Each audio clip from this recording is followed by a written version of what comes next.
Spoilers for In Stars in Time, which makes sense. Trigger warnings for talks of suicide, depression, eating disorder, mental health issues, and character death. Basically nothing the game doesn't cover, but still. Due to popular demand, as in a poll I made at 4 a.m., I am now being held captive to talk about one of my favorite aspects of In Stars in Time, the mental health representation. Note, I will not use the made-up terms for these serious topics. I refuse to reach that level. However, I will be censoring myself, so this does not get taken down. Hopefully this doesn't take away from your overall experience. This may seem odd. Act 1, and on a lesser note of surprise, Act 2? Siffrin is the happiest in those acts. And that is true, yes. A lot of this is theory crafting, I will admit, but I do think there's something to be said about the signs here. Nothing truly comes out of left field when it comes to Siffrin's later behavior. While they do have a significant character arc and mental decline, look at how he treats himself in the first death. They have a strong reaction to literally dying, as most people would, but what's strange, it's a self-beration for something most people would miss or mess up. He scolds himself, calling themselves stupid, useless, and idiot, I'm pretty sure in that order, before calming down and thinking about his friend's safety in that circumstance. It sets up excellently two of Siffrin's priorities, their family and their well-being/happiness, as seen with their very first interaction with another character, Mirabelle, yet firstly hating himself, which ends up overshadowing their immense care later. It's also important to note his messy hair. This one is a little odder to explain, but it does have quite a bit of implication. They don't take care of themselves. Coupling that with their other issues, it can be taken as something depressive related at least.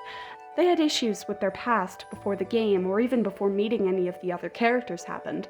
I wouldn't be surprised if they had some sort of backseated depression, or at the very least a sort of mental issue. They didn't fully process until the game's events, more or less. And given how they act, that makes sense. They have other things to do, after all.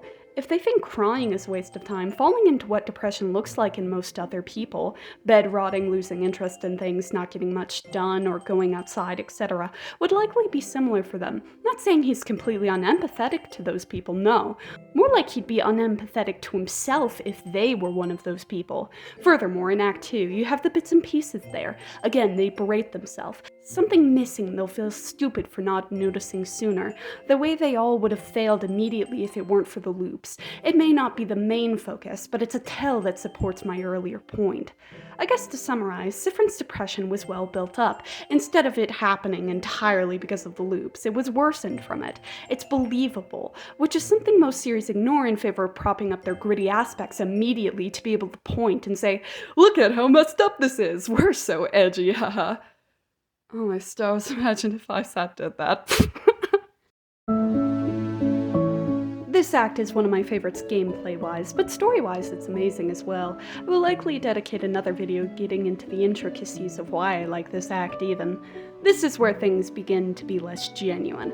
The fake smile portrait shows up more, Siffrin has mental spasms of even more self-hating and freaking out due to being trapped in a time loop, wrong about the conditions and his ability to help everyone else, but it's hidden under a layer of hopefulness. You have quests to do after all. Helping everyone is an interesting direction to take for this. I played the prologue first, meaning I have a differing perspective, I think. They don't really do that or much with the prologue, which I'll get into later, and it was like a breath of fresh air to give something new, only to pollute it in the end. You know this won't work on a certain level, but again, it dangles hope in front of you, in front of the character. Siffrin's reactions make it worse, and that sort of makes the whole thing better. I think the fact that the third time you play through, Siffrin seems sort of giddy about all of it in such a fake way is sickening, and so very amazing to be unlockable in Act 3, even if most people won't that soon. The perception of all of them hating Siffrin and only truly loving them in that moment, in that situation, meanwhile Siffrin always meaning it, as stated in the friend quest dialogue with Isabeau, is so painfully flawed, but also so painfully real. Siffrin is alone in a way, alone to suffer, which is a good thing because it means it doesn't hurt anyone else, but under the stress, under the way helping everyone else turns into a chore, a bonus, a thing to do, much like fighting the king, the literal final boss of the game, it feels almost like a punishment. In Start Again, it's straight up a cause of resentment, even if it isn't entirely earnest in nature. This being alone causes Siffrin to spiral and not see obvious signs that, wow, they actually do love him. It feeds into irrational behavior behavior and sticking to a pattern. Well, Act 4 is in big part. Act 3 is an attempt to reach out more than anything. Most of Act 3 is search and find, and eventually culminates in holding out a hand to the worst possible person to hold out a hand to. The king. This is where things take a proper nosedive, as the king manipulates Siffrin's sympathies into teaching them a lesson. This only pushes Siffrin further into a negative mindset, as seen in Act 4. I think too many people describe Siffrin with blanket terms. They're really, truly complex and human feeling, despite his own belief against that. Reducing all of that to just silly, depressed little guy is kind of a disservice. That being said, my silly, depressed little guy, no! Siffrin is very, very, very not okay this act, understandably. That moment was traumatic. It's not hard to guess why. Their attempt at understanding was met with punishment, a reaffirming that they can't do anything, help anyone, that they can't act out of character and the universe will punish them. With any sympathy the audience may have had for the king destroyed, they move on to figuring out more about the loops.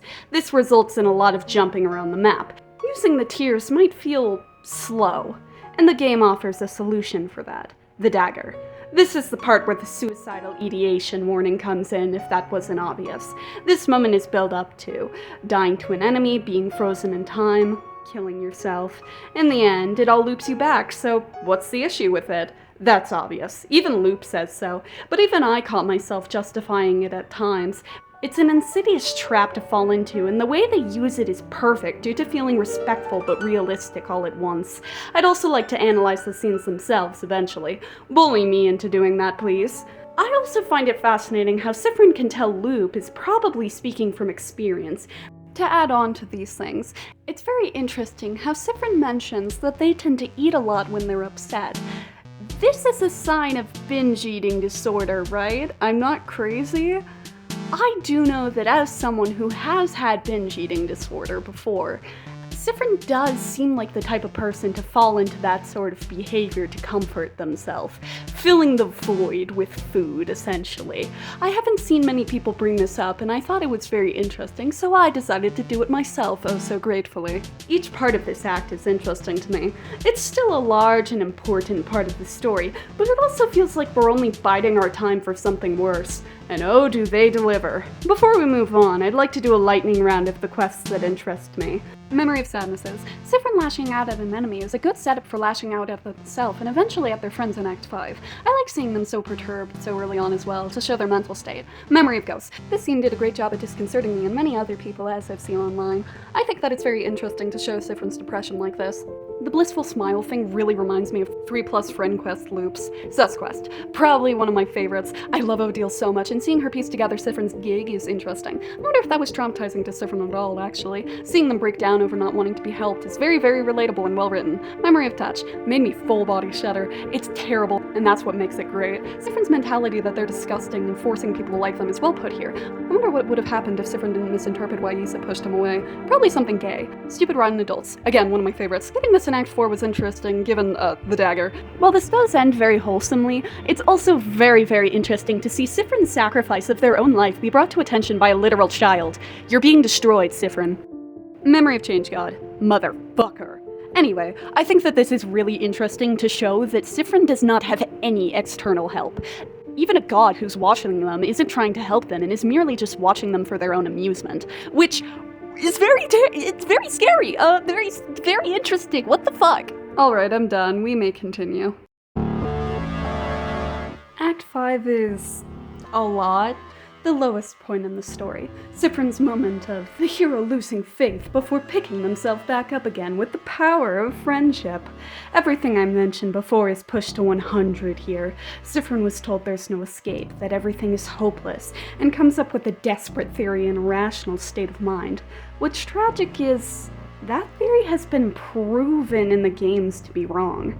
Loop hears them and knows he's wrong because they did that and failed. But still, it happens anyway. Siffrin lashes out at his friends. They're too exhausted to keep up the mask, and as such, come across as awful and petty. Each scene reflects how they view themselves. With Mirabelle, Siffrin doesn't think anyone will ever love him, that he'll be alone forever because that's what he deserves. With Odile, Siffrin thinks they'd all be right to leave them, probably that they should. With Bonnie, it's a bit more difficult to make a connection, but I personally took on the interpretation that it means Siffrin views their own life in a similar sense to their purposeful trip.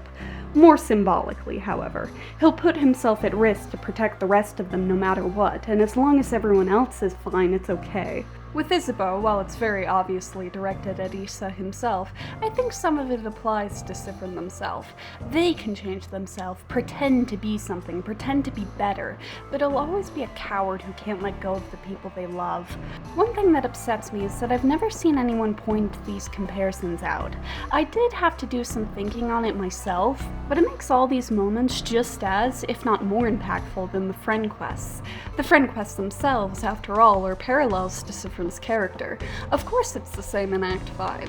The moment of desperately hoping they won't leave without him is disturbing in an accurate way. In fact, it's sort of what tipped me off on something crucial. Act 5 is a lot like a manic episode. I've lived with bipolar and I see similarities near everywhere. These don't cover a big chunk of it, but the main common symptoms most people think of include feeling irritable, talking more, acting and feeling euphoric, engaging in reckless and risky behavior like self-harm, and having increased energy levels. This isn't to say Siffrin has bipolar, I just noticed they have many attributes of manic episodes specifically, but I see the term flanderized and figured it would be good to clarify it is a good, blinding depiction, even if it wasn't intentional, in my opinion. Siffrin moves on to the house. The same track, the one you hear in the background right now, encases everything. Even battles don't have grandeur. It falls into monotony, rushing to get to the end pointlessly for a false theory. Siffrin is hallucinating their friends, or at the very least, there are apparitions in the house based on Siffrin's own mental state. Siffrin's expressions help with the atmosphere a lot. They carry it, in fact. The lack of dialogue in the house, paired with the exclusive use in this act to use the completely dead eyes, is perfect. It doesn't overdo it just to overdo it. And admittedly, I got the vibe it was doing that when I saw the piece of glass dialogue. But then I realized Siffrin is punishing himself in this scene, are they not? Hurting himself for being awful, not doing enough to actually stop himself from moving forward. Paired with the manic behavior I mentioned earlier, it feels like an interesting breaking point, especially with how later they don't want anyone to see. A lot of people seem confused on why Siffrin continues like this, but I thought it was obvious. He's tired, and this is a last hope they have to cling on to. Otherwise, they might just give up entirely. He's irrational, and of course he's going to act like it, while looping back might be a better outcome. Who's to say it won't turn out worse anyway? Siffrin can't even act anymore after all. And we're confronted with that head on. The king tries to manipulate Siffrin one last time to an uncomfortably long silence. The theme is desolate and the atmosphere doesn't help. Eventually the fight reaches its climax, and Maldupes appears. This section of the game is, again, a lot. It's Siffrin's deepest insecurities and intrusive thoughts given form, being a very literal embodiment of everything I've described before. It reveals and expands upon certain things as well. Siffrin has a guilt complex, yes, but something many people ignore are the reasons why. Every little thing they do wrong, every cowardly moment, and subliminally knowing they started the loops, and no matter how much they wish, they'll be left behind. Obviously, this isn't true. He tries to convince himself of that too, before almost giving up. But despite fan exaggerations, it's a very real experience to mess something up, see other people's wary reactions, and think they dislike you. I mean, a big chunk of the quests are about that. They're scared of you, you're not acting well enough, etc., and due to never getting the results. That's quite easy to warp into thinking you're a worse person than you actually are, especially when isolated. Another thing to note about the Maldupes fight is that Siffrin would have been fine. It treats it like the very end, but, well, the prologue. One of the normal endings, where Siffrin is warped into a sadness and is killed by their friends and just loops back like normal. Sure, the circumstances are different, but it is interesting to think about what would have happened if this theory was correct. But of course, we don't know, because everyone else saves them.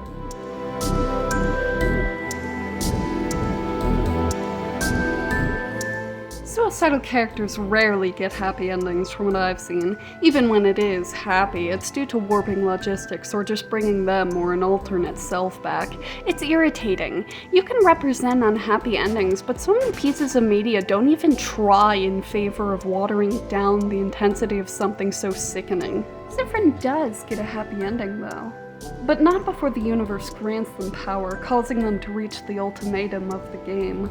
The versus friend fight is based on insecurity, self-hatred, and misplaced, and not at all real, disdain and sadness. You can tell Maldupe's had an effect with the flashes of them appearing, and the intense fear of their family leaving being brought to the forefront. The theme is also fire as fuck. I'd like to analyze it a bit actually. It starts off sounding much like the average isat boss theme, but then shifts into something emotional, primal, and slowly descends into something more natural and raw sounding, before looping right back to the false enemy act. This theme does everything it needs to very well. The entire fight is slowly building up all of them figuring out, and eventually stopping Siffrin from trapping themselves further.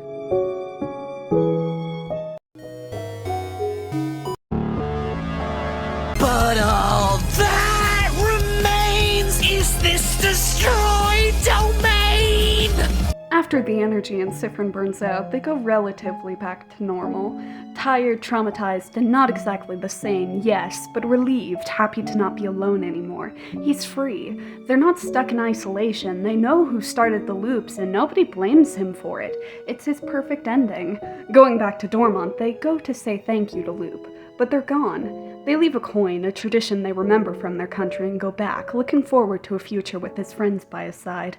Again, it's lovely to see a character who goes through so much legitimately get to live their life and not get cucked by the narrative, even if I am a fan of unhappy endings.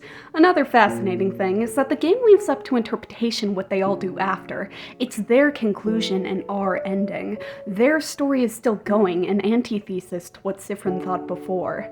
You know who didn't get a happy ending in their game, though? The Two Hats ending has been talked about to death, and I'll talk it even more to death in the future. But not this video. I mean, it is focused on Siffrin after all. Let's look at the less popular game of the two in this series. Start Again. We're plopped right in the middle of a dark point. Siffrin dies again, and they wake up with a smile. They sardonically think exactly what I mentioned earlier. A hero's lowest point, only to pull themselves back up and win, more or less. Remember that? Were you paying attention? What were you even doing while watching this? Do I need to pull out the Markiplier? Okay, jingle, pay attention, I said. He diverts this train of thought, combating it with saying they're not the hero of this story, that they never were. He moves forward and we see the first dish tier. There are two options, either to touch it or don't. The second being noticeably more hesitant. There are a few breakdown bathroom scenes in this game, just like the main one, and despite having less, they do have two different options, staying outside or going in. Staying outside results in disassociation that adds to the weird points the game uses to measure up your ending, and going inside leads to a breakdown that Siffrin, again, diverts, this time leading into a joke at Siffrin messing up their own phrasing and laughing about it, making a pun with the fighter before calming down. This is to say, Siffrin is clearly losing it by this point. They act apathetic, but from the true ending and how even in the intro they seem tired and to, well, care, that's obviously false. Each ending caters to the subversion of this original trying to tell of apathy. The normal ending, 1, is set up for this subversion, making Siffrin act mostly unemotionally and wait for death to come. The normal ending, 2, is one of the endings that show explicit care. Sadness is our depression, a metaphor for suicide and mental health issues. It directly points at our main character and tells us they're struggling, and that's interesting, especially with how the rest of their friends struggle to put them down once it's happened. The perfect ending is most apathetic. Siffrin plays perfectly, acting just as he would normally, and it's met with everyone else being relieved. Then, getting killed by the king instantly. Siffrin detachedly describes the housemaid's corpse being beaten, no one else alive around them. But you can tell they care, even if they act like they don't. He literally has to force himself not to freak out if you do it twice. The true ending is the truest version of Siffrin. They get care from their allies, they get affirmation and get a hope again that they don't want. They go into the fight with the king, and slowly start to bring to attention, Siffrin doesn't remember any of their names.